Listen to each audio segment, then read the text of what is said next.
بله. بهتون تبریک میگم آقا، بالاخره پیتزای شما رسید در خونه. قربان دستت، من عاشق پیتزام. نوشابم کوپ است. کدوم نوشابه؟ نوشابه دیگه، نوشابه رژیمی. من فقط نوشابه رژیمی دوست دارم. ولی شما سفارش ندادی. این پیتزا بدون نوشابه چطوری از روی من پایین بره؟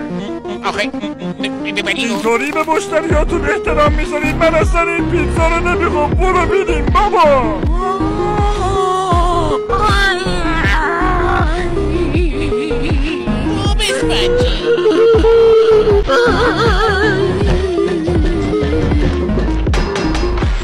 من به اون یکی همکارتم گفتم این پیتزا رو نمیخوام، پولشم نمیدم. بس بهتره بکوبمش تو کلت.